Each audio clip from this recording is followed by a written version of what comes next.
the Downtown, brought to you by Arlington Citizen Media. I am Roadie John, and today we talk to John Valentine from Dr. Jekyll's Beer Lab in Pantego. We talk about everything about brewing beer, being a great venue for live music, and what people can look forward to in the future. This is just a fun conversation that John and I had. I literally just sat down, no questions whatsoever, other than what's going on, and we kind of just, riffed from there. It's a good conversation. John is a great guy. I love everything they're doing over at Dr. Jekyll's. I'm there weekly, so if you ever want to catch me, I will be there on Wednesday afternoons, and come have a beer with us. So, and they also have great music every single weekend and fantastic things throughout the day in the week. So let's get to John Valentine. But first, we also hear local music from Doomstress with their song Burning Lotus. But first, here is Patterns from Othering.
You talk normal. Okay, cool. You're good.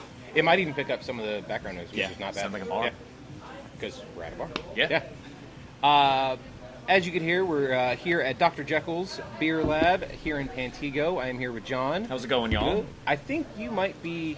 Is this number 5 or 6 for you? I lost count. Yeah, after same. 4, I guess. I should have done my research ahead and see I have no idea. We'll say right now that you are the most interviewed person on the Downtown. Yeah? I'd say more than 3. Definitely more than 3. I would say this might be the 5th time. Dang. I don't know. You and Garrett, I think, are the... Yeah. But Martin. Garrett Martin. Yeah. Which, again, nicest guy. Naturally, so, yeah. So, I want to have you back on the show because since the last time we talked, I think when we last talked was like pandemic time. I think so. So things were obviously much different than they are now. You have done so many great things here at the Beer Lab. Not only did you move the stage from one side of the place to the other, but you've also opened it up more, actually created a stage. Now you're also brewing beer here. What all happened within the past, 2 or 3 years, which you just celebrated your 3rd year of owning the place, so congratulations. We did, thank you. Yeah. It feels like it's a whirlwind, and then it also feels like it's taken forever to do certain things. So, yeah, I mean, if you come into Jekyll's, one day, you come back the next month, something's probably different. Yeah. Especially if you've come since 2020. If you just come once a year or something like that, there's really big changes. But, yeah, we were able to hang on there by the skin of our teeth through the pandemic. Yeah. And after that, actually, one of the big changes as most people know when they come in, is where the stage is, and where it's not.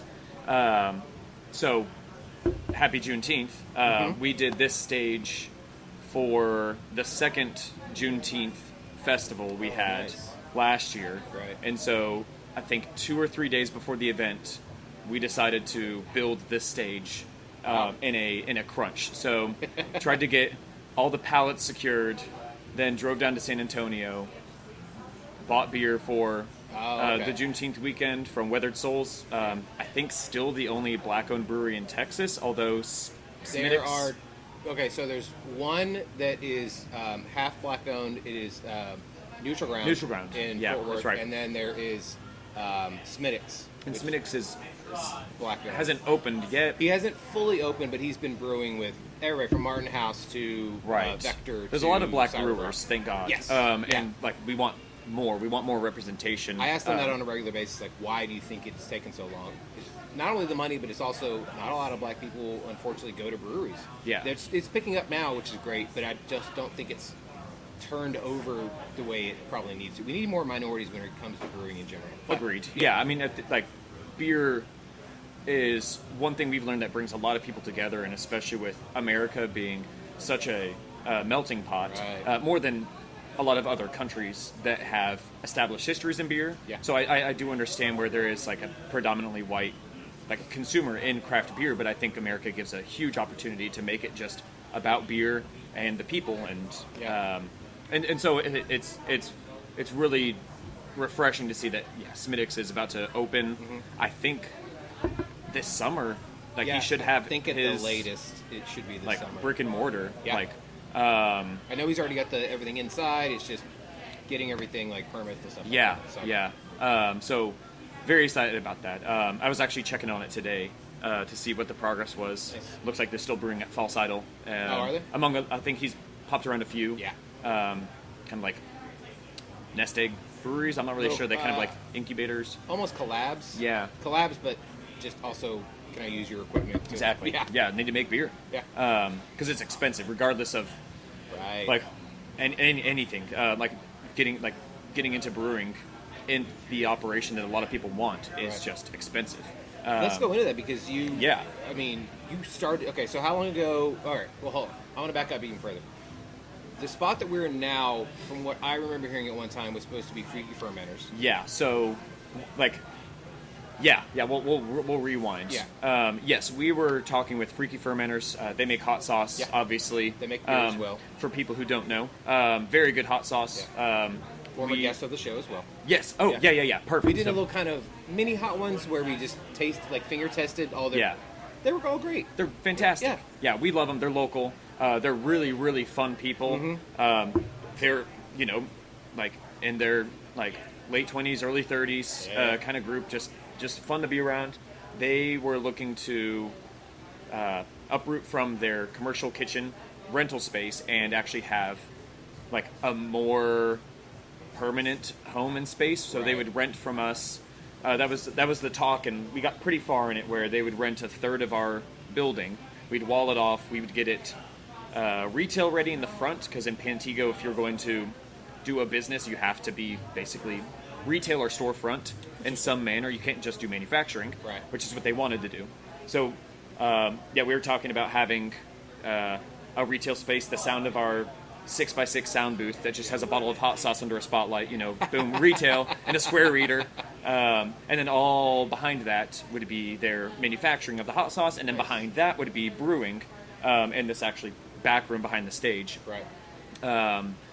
I think just as things went along, they got like very real estimates of how much it was going to cost to do that, and it was a very, very big amount of capital they would need to raise. And like, unfortunately, they didn't just have like 3 very rich uncles to fund all of that.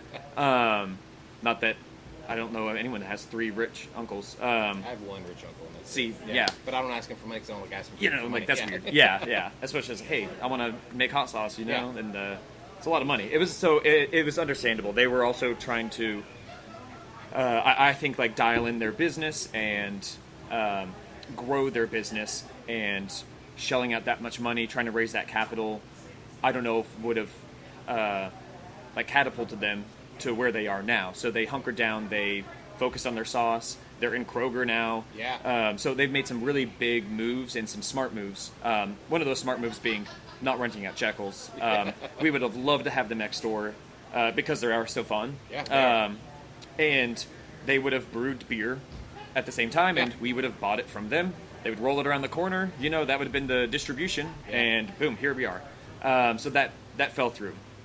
I think the next few days, when that didn't pan out, when we got the word that they weren't going to pursue renting out Jekyll's, I was talking to my business partner Josh, and we're like, man, we got a taste of the idea of brewing in Jekyll's, and we're like, we still want to pursue that. Like, the only way we know how to do that, because we don't brew ourselves, is to get Chad, who was like one of the first people we met from Freaky, one who, like, all of them are really big into beer, and Chad is like a beer encyclopedia, and like, I mean, he brews like everything. And so once we really decided to bite the bullet and say, like, yes, let's pursue it on our own, like under the name of Dr. Jekyll's, we reached out to Chad. I think that was one of the best days he's had in a while, when we were like, hey, we want to brew, and we want you to be our brewer. Yeah. And so he was ecstatic. And I think that was only the beginning of last year. It seems like it's been way longer, but I think it was the beginning of 2022. Wow. Then a couple other people got wind of it, but one of the more important people was AJ, who brewed at New Main. Yeah, He helped David brew. He was a big part of their process. And like, he asked me, he's like, hey, I want to brew also. And I'm like, talk to Chad. Like, he's now our main dude. Yeah. Like, he's in charge of this, like, side of the operation. So I sent him to Chad. They hit it off. They started doing some test brews at Chad's house, and they are like 2 peas in a pod. They would be awesome people to interview as well. I was so afraid of, like, man, maybe there's not good chemistry, and it couldn't be further from the truth. Yeah. Well, you just never know when you get 2 people that you don't assume know each other, and then once they actually get together, like, all right, how's this going to work? Yeah. Then, it just, when they hit it off like that, it's gold. They gelled. They have 2 very similar personalities that make the brew days go very fast, but then they also have their minor differences where they get all those things done that need to be done. Right. And so, we lucked out. So that was kind of where we're at now. Why we have the stage over on this side, where that would have been Freaky Ferments. So now it's almost like not really a separated venue, but you can tell when you go over to this side that this is where music would be. And then, how many more people do you feel like you could fit on this side as opposed to when the stage is on the other side? It's tough. The other side could hold a lot of people. Right. With the layout, it's just the stage layout logistically was poor. It was right by the door. True. I remember doing our 100th episode, and anytime anybody came in, we were like, hey! Yeah. Yeah. It's speakers right in your face. Trying to order a beer, almost impossible. Yeah. We're screaming at people. So we had at least, 90 people in front of that stage. Like, on this side, it's a little more cramped, just because it's almost like a shotgun. Yeah. But more narrow here. It is more narrow. Yeah. So it is a little bit more limiting, but we can still fit a lot of people if people are willing to stand. Yeah. I find that every time I clear out the tables and chairs for people to, like, stand and watch live music, they just keep going further back away from the stage to find a chair. It's not the noise or anything like that. They just want to sit, which is just okay. Yeah. So we just give people earplugs, and we just move the chairs closer, and they sit closer. So yeah, that's kind of where we're at now. Now, when you were getting through the brewing process, TABC is we'll call them special, to say it the nice way. What all kind of jumps and hoops did you have to go through to get, approved, and City Pantego, and how did all that work? Yeah, fortunately, we are zoned to brew in Pantego, so that was like, check. TABC, surprisingly, contrary to what you said, was unbelievably easy. So we already had a beer and wine to go license, and brew pub is an addition to that license, and so we just said we are going to be a brew pub now. We got approved in like a couple of days. It was too fast, and then there's TTB on the federal level that deals with tobacco and alcohol, like sell taxes and all these things, because our beer is taxable when we're selling it, and that was the one that took a lot longer. I had no idea what meets and bounds were. I also don't know what meets and bounds. It is basically, instead of giving like longitude and latitude, or it's basically the parameters of your space or like your property, described like someone's talking to you over the phone, and they're like, okay, on the northeast corner there's a piece of rebar sticking out of the sidewalk. Go 427 inches and 13 feathers east, and you'll meet a sign. At that sign, like, turn around 3 times, look at the sun. It has to be 7 p.m. Then travel. It's just a super wordy way of saying, like, here's where the perimeter of my property is. That may, like, someone's probably rolling their eyes or yelling or Googling it. Don't fact check me. But thank God our landlord had that from like the 60s or 70s, super faded, and I had to translate that. So some things just took a little bit of time. Some things took time to figure out what they were, like what we needed to provide, because you submit it and you wait a very long time. Right. And if something's not right, you resubmit and you wait a bit of time. Now there is also like the human factor, and I've got 2 jobs, and I'm not very good with paperwork and like those kinds of things, and like bills and all that stuff. Like that's not my forte, and so being in charge of getting that paperwork approved, they put it in not the wrong hands, but they put it in my hands, and so it took a little bit of time. Challenge hands. It's challenging, but we got there, and I was so excited when we got approved that I unprofessionally asked the TTB agent or person helping me. I was like, can you please call me? Can you please leave a voicemail saying like, hey, Chad and AJ, you got approved. Like, congratulations from whatever your name was. I forgot already because you didn't call. She said no, a very hard no. That's unfortunate. It was, at our anniversary. She needs some fun in her job. I feel like that'd be a super fun thing to do. I did too. Like, you don't have to say your name or anything like that. It's just like, hey, this is the feds. You got approved, And it was going to be our anniversary. We got approved the Monday or Tuesday before our anniversary, or sometime like. And I was also putting that in the notes every time I resubmitted something. Yeah. That was like, oh, you forgot a period here. I'm like, hey, awesome. I hope we can get this approved by our anniversary, which is on, February 14th. I think I lied and said, like, the 12th, just so I could really get it in there. Is your anniversary really Valentine's Day? It is, yeah. That's we awesome. We coincidentally, like, hand to God, coincidentally just bought the bar, and it happened to be Valentine's Day. I remember because we bought the bar, and then later that, not thinking anything of it, of, like, cool, my last name's Valentine. Like, we bought a bar on Valentine's Day. We went to the Tonstoffel to celebrate Valentine's Day, and we're sewing up little voodoo dolls, or whatever. I think they're called voodoo dolls. Yeah. Just having a time. So that was our celebration. Very nice. Yeah. Now I've talked to when it comes to local musicians and where they can play and where they should play, it's you guys and it's Growl. And I've talked to Wade and Sean, and they say the exact same thing, that you guys, what you've done here is absolutely next level when it comes to helping showcase local artists and local musicians. How much more do you think that they are enjoying the fact that they have a place to play? Because, you know, unfortunately, there's not a lot of places around here that, like, Jay Gilligan's does okay, but they mainly do, like, the singer-songwriter, maybe cover stuff. Unfortunately, when it comes to Arlington Music Hall, they also only do the older crowd or the covers, which is there's nothing wrong with that. It still attracts people, whatever.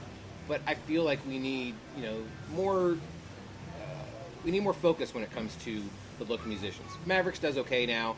Again, it's up and down as to who's actually booking over there, but they're doing a great job. But it's you guys and Growl. Yeah. Do you feel that there is more pressure when it comes to that, or do you feel that you're more than happy to welcome all local musicians? Yeah, no, more than happy. Yeah. The only pressures on myself in terms of like scheduling and making sure we don't double book, making sure we keep in communication with artists that hit us up, because it's just me that runs our Facebook and Instagram, and bands hit us up on Instagram mostly, and it's just it can be a lot. But no, we're always super happy. Like like being a musician myself. In fact, I think that was like the first time we were on the podcast. Like I like live, local, original music. I feel like Arlington is such not even just a talent pool, but there's so much music and so many original bands that give us a nice like sonic fingerprint that we're like, yeah, when I hear that, like that's Arlington. You know, we have UTA that a lot of people come through that music program, and so we do get a lot of like jazzy pop stuff in our area. That's a ton of fun. Right. And unfortunately, there's not a lot of places that allow bands to showcase that. Yeah.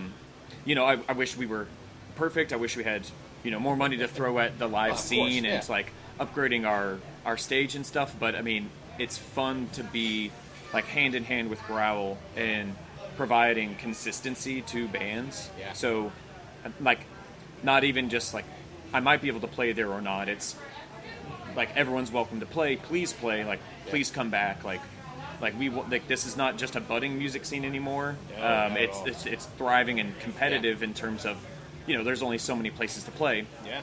And we want to keep our artists happy and playing in Arlington, and without those options, like if there's only Growl and Sunshine and Caves and us, which kind of are, and Mavericks and, you know, Caves Jekyll's is doing a great job because the Oddities kind of took over that place, Yeah. which is great because again they're doing fantastic things over there, and again it's another place for local artists to play. Exactly. And there needs to be more of those. Right, because otherwise they're going to go to Fort Worth and Dallas, where, you know, those are more established music scenes and or maybe even Denton, venues, and Denton as well.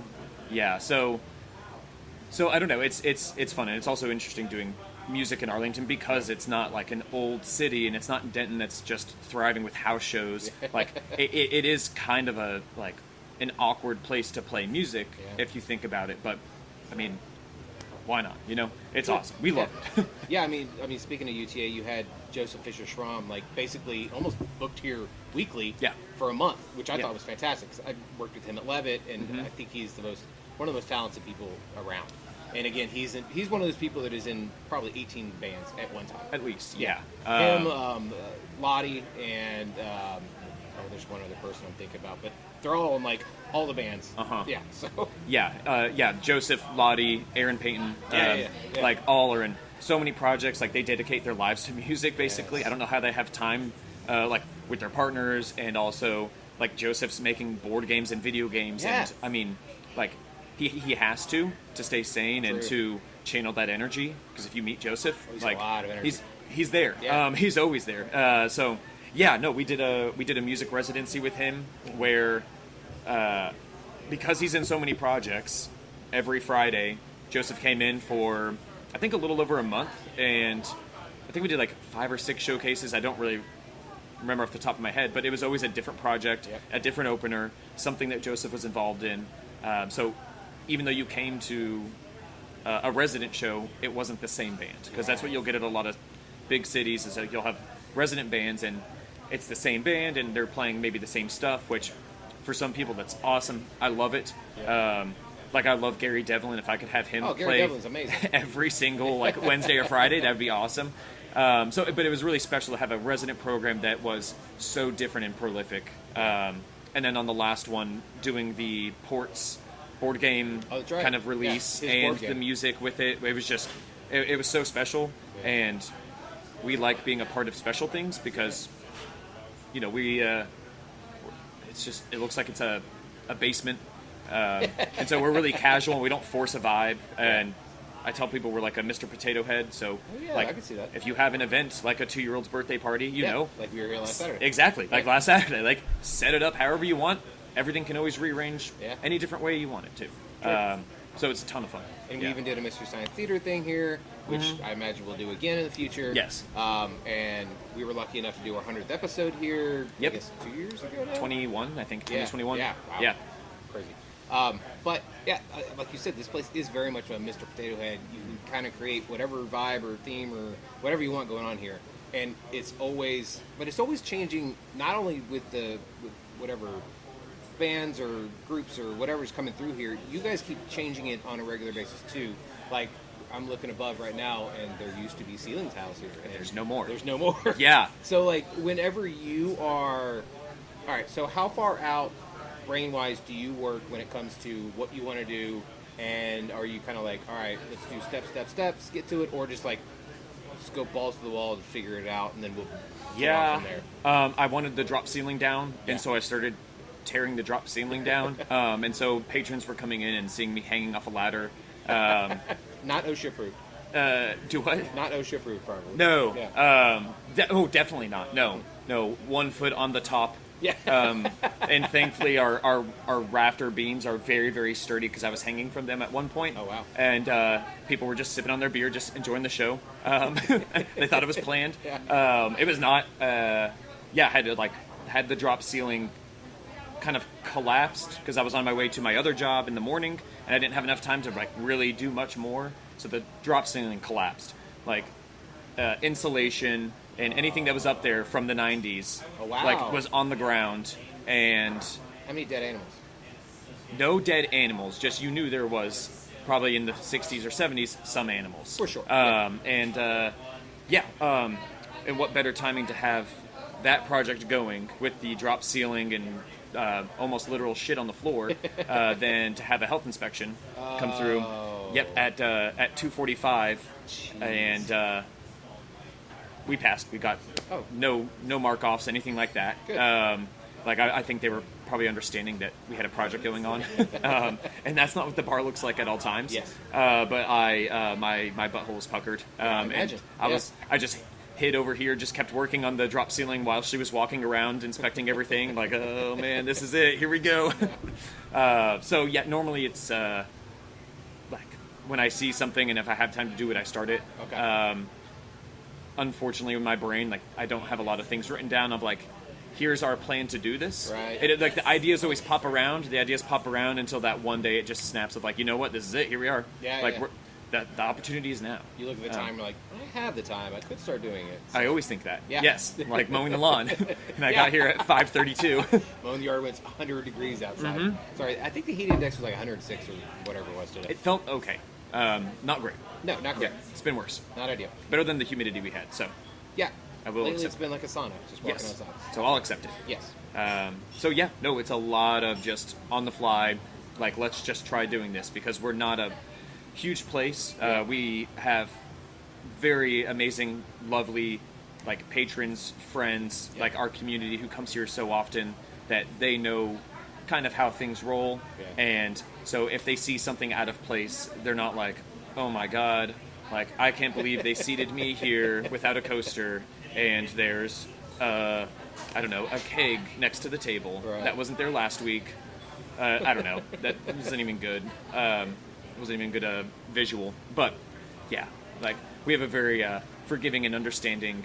Well, you have your regulars, and so they've obviously seen it growing and developing throughout the time, and so they're like, it's almost like, okay, what am I going to see today? Exactly. Which is not a bad thing. No, Yeah. no. Like someone hanging from the rafters. Like awesome. Like I'll have another beer. I'll just keep sipping while I watch this person just flail around in midair. I came in for a beer, but now I got a show. Yeah, progress in the making. Yes. So yeah, no, it's we're always moving, Good. and it's going to be really weird when we kind of like hit that big plateau where like, okay, cool, like we're done moving things around or upgrading on the music side or the beer side or like our tables. Like, I don't feel like that's ever going to happen, but it hopefully will. Right. And it's going to be really odd to just like work like normal. Then Like, it's just maintenance after exactly. that, basically. So yeah.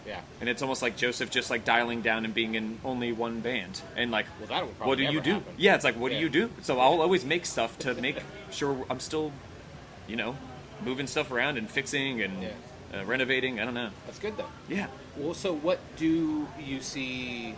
All right, so you're 3 years in. What does the next 3 years look like for Dr. Jekyll's? Oh, I don't even know what next week looks like. All right, let's just go 1 year. No, that's okay. Yeah, like, because 1 year and 3 years in my brain don't make, I can't comprehend either of those. So you can say, what are you doing next week? And in 10 years, it's going to be the same answer. We definitely want, I say we, like, a lot of this are, like, things in my head, and then, like, you know, they get communicated later. I mean, you have partners in this as well. You're not in this by yourself. Exactly. So, yeah. But being around the bar so much, and, like, with May and Nathan, Chad, AJ, Josh, like, all of us shooting ideas around, like, some things personally I want to see is, like, you know, we made big improvements from when we bought the bar and making the walls about one color. On the venue side, I do want to make it a little more attractive and lively. Oh, okay. Make maybe a mural. That'd be cool. As some people may be aware of Jolly Pop Comics. He's amazing. Amazing, Yes. right? He did a sketch for someone, probably in like 5 or 6 minutes, and it was one of our sound engineers at the time who said, hey, I have an idea for a project. I want it to be kind of like this. He did it. The person left it here for like 9 months to where I'm finally like, hey, like, Jordan, can we use this? Yeah. Like, this is super cool, because I was like, what's the deal with it? And he said what I said, and I was like, okay, well, like, could we use this? It would be awesome as like a mural. Can we commission you to like tweak it a little bit, like kind of redesign some things, and like we can paint it. Yeah. Still working on that. That's been in the back pocket. Nice. But when we have like some time, some money to throw some paint on the walls. But yeah, like upgrading the beer system. Right. Like, we're already getting quotes for buying our own kegs instead of going on like pirate raids when breweries go to business, and we're just like trying to scrap up like some you know, some things, some stuff, you know. You got to reuse before you recycle, you know. And so yeah, those are some big things. Outside of that, our front and back patio, I would love to have like a lot nicer than they are. Yeah. They don't get a lot of treatment because we spend so much time inside the bar. True. But we would spend more time outside if they were a little bit nicer. So that's also another I thing. think at nighttime they're beautiful. Gorgeous. Yeah. Gorgeous. Brown bag over the face. Yeah. Like, it is awesome to not see everything that's there. And then Well, I mean, you also have nice lights outside. Too, Yes. So it's not Yes. just like, you know, darkness. Oh, cool. You don't have to see anything. right. Yeah. So no, it is gorgeous at night when it's not super hot. that too. But yeah, so I mean, we're just a little neighborhood watering hole. Yeah. Slow changes until you're gone for a couple of weeks, and Then it's maybe big you changes. notice big changes. Yeah. But to me, it's just like counting sand. You know, like I have no idea. Like, it feels like the same every single day I come in, but we somehow make big improvements. So yeah, it's fun. Now, you talk about going forward. Let's go back. What would you tell yourself 3 years ago before you bought the bar? What would I tell myself before I bought the bar? I've never done like a back to the past Back to the Future. and Back to the Future. Before we bought the bar, what would you do? Man, because so many changes came, like, or at least on the change side, so many changes came from like months into. Goodness gracious. Start brewing earlier. Okay. Like I almost told people, like, or not almost, like, I did tell people, no, we will never brew in here. Like, we knew it was zoned for brewing, and we knew in the past they had done, like, basically most of the brew, like getting the wort and then letting people take it home and pitch the yeast, because they weren't licensed to, like, ferment alcohol in here. And I was telling people, I was like, we'll never do home brew supplies. Actually, we would have done home brew supplies before brewing, and I would go back and tell myself, like, no, like you're going to meet someone. 2 people named Chad and AJ. You already know who AJ is. Yeah. I don't think I had met Chad yet. I think I met him in 2020. It's like you are going to meet 2 people. Like you need to approach them diplomatically and coerce them into brewing at Jekyll's. I don't think coercing is going to be too much of a problem because they love beer so much. I don't think so. Yeah. No. But you never know. You know, Sure, yeah. when you're going back in the past, you don't know where people's minds are at. True. They're in different places in the world and in their life. Yeah. Because like before we bought the bar, depends on when how much before we bought the bar. You know, like is it like the week before, or is it like a year or 2, stuff like that, where like. Yeah. Especially with AJ, where like he was doing New Maine stuff. Yeah. Like New Maine was a thing. Yeah, they're still open at the time, so. Yeah. So yeah, I don't know. I don't do those thought experiments very often. Okay, there you go. Yeah, no. Well, I'm glad I was able to do that with you. Yeah, thank you. I just rip down ceiling tiles and just like bulldoze through projects, and I never like think, man, what would I have done differently? I'm like, no, just maybe use a wrench this time instead of my hand. I don't know. Yeah. That might help. Yeah. Minor tools, Mm-hmm. Even apes can figure it out. So I think Yeah. we as humans, I think, could also do the same thing. Yeah. Yeah. Now, just to wrap it up, what can people look forward to when it does come to Jeckyll's for the summertime? Let's say. Like a lot more of our beers. In fact, what's the rotation like now? Now that you guys are making beers, because you have 2 of them on tap right now. We do. Mm-hmm. I think one of the first or second which blew out immediately. Yes. In a good way. Not Oh, yeah, the yeah. blew, but it blew out because people loved it. People liked it, People yeah. wanted to check it out. How much are you guys rotating through the beers now? So, we're still going through that growth and learning process. Yeah. Where we're getting different yields on beers. Where like our sour, we only got like 20 gallons, and then on like the ESB, we got way more than we thought. I think we got like 26 or 27. Yeah. And so we're still figuring out those brews and how much they yield.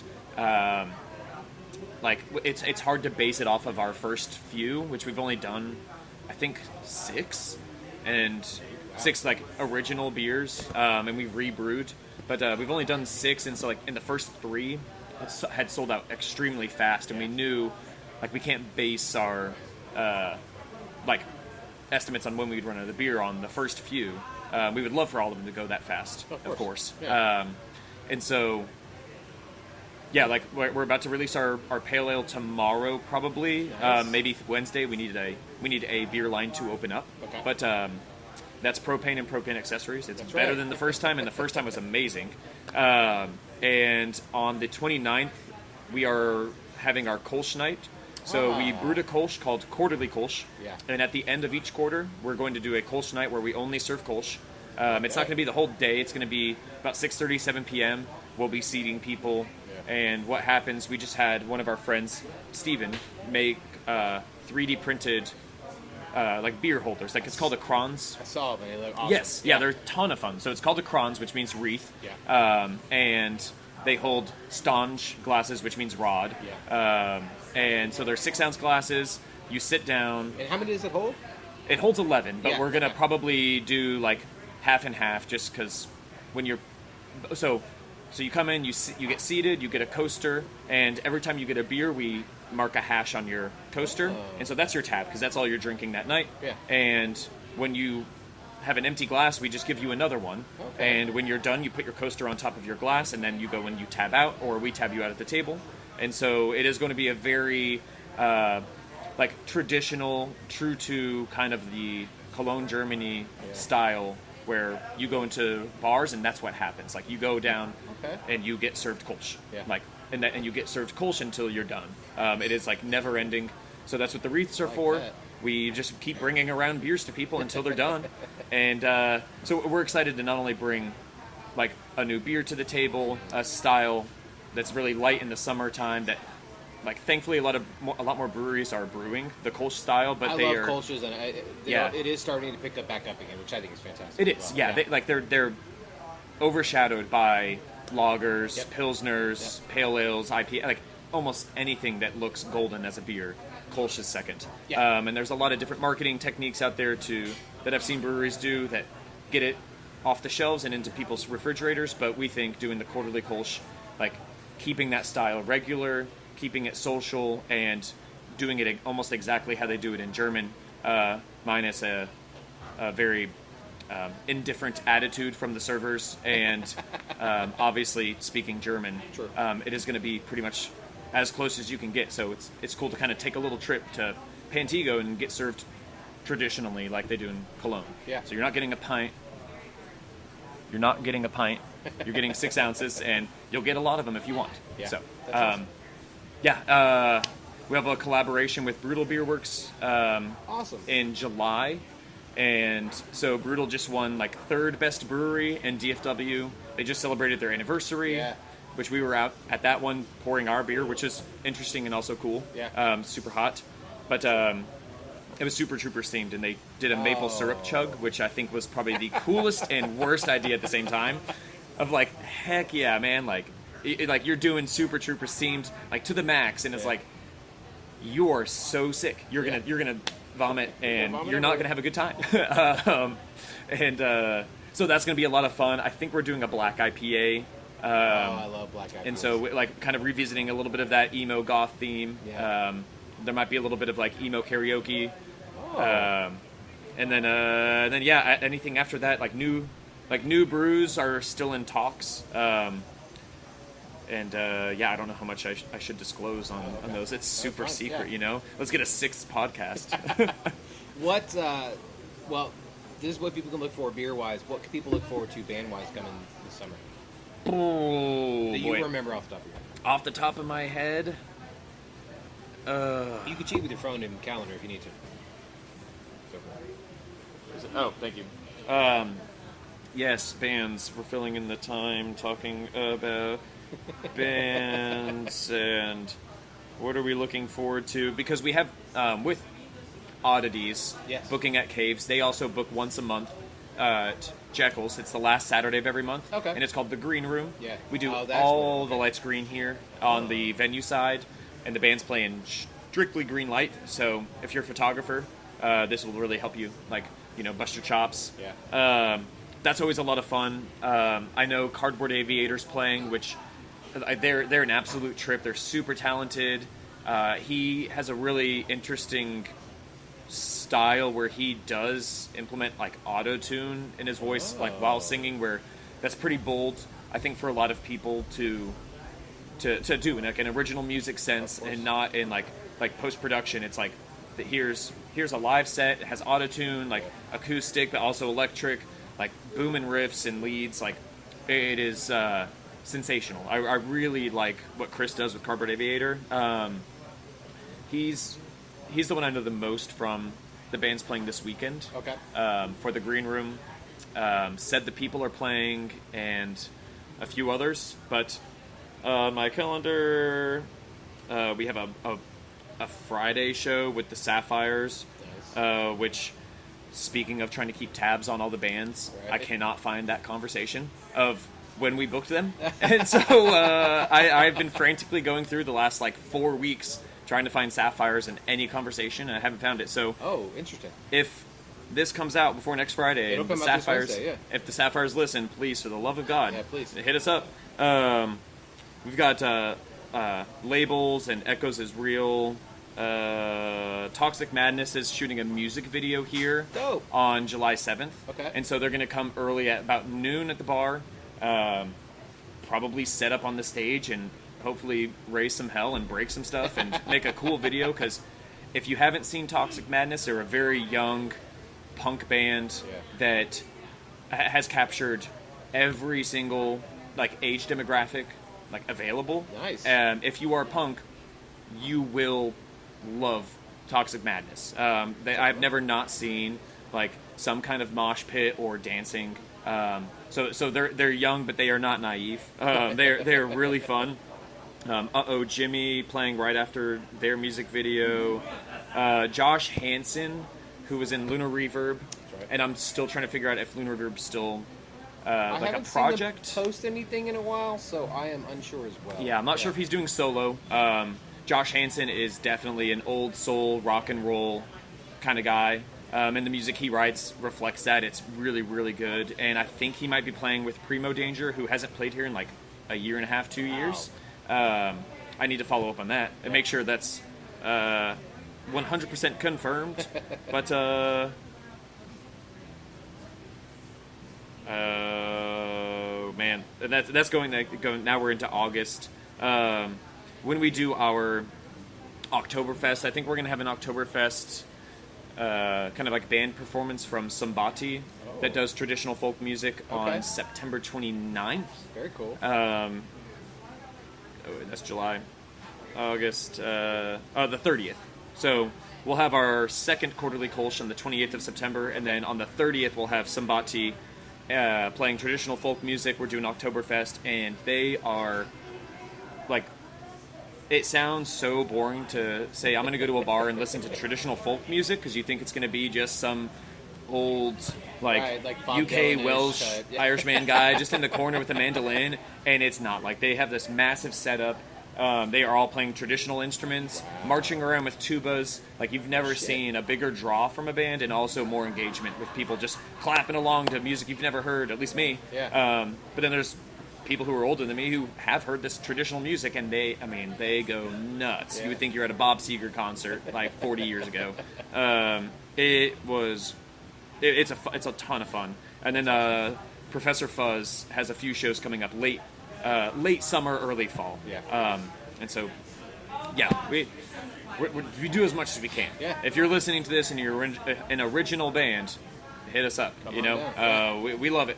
We'll work with you. And you make amazing posters for the shows as well, which I think is awesome. I try. I used to. Like 2021, 2022, I was actually spending so much time doing that. And I'm such a, not necessarily a perfectionist, but if I have an idea or I'm still tweaking things, it just took too long. So now, fortunately, a lot of bands have offered to make their own show flyers. Awesome. So I have completely took my foot off the gas, cut the brakes, and just let the bands produce a poster. What happens, happens. Yeah. And we definitely try to promote everything, but that's been a load off my shoulders. Yes. Especially while we've moved into the brewing segment, where I get to, channel my creativity into making fun little posters and pictures for our beers. Yeah. And so, yeah. That's awesome. Yeah. Well, John, thank you so much for your time. Thank you. I obviously love this place. I'm here every Wednesday. You are. At least. I love it. And so I can't wait to see what even more is going to happen here at Dr. Jekyll's. Thank you so much. Yeah, tune in next time. Whenever that may be, we'll maybe have some more things to talk about. And hope so. Thanks for listening, y'all. No problem. Enjoy local craft beer. Come go. enjoy Pantego and shoop-a-doo.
Thank you so much to John Valentine with Dr. Jekyll's Beer Lab. Also, you just heard Doomstress with their song Burning Lotus. And on the top of the show, you heard Patterns from Othering. So thank you everyone so much for being on the show. Again, if you are a local musician or know local musicians that want to get their music put out there, because radio more than likely is not going to play it for right now, but we will.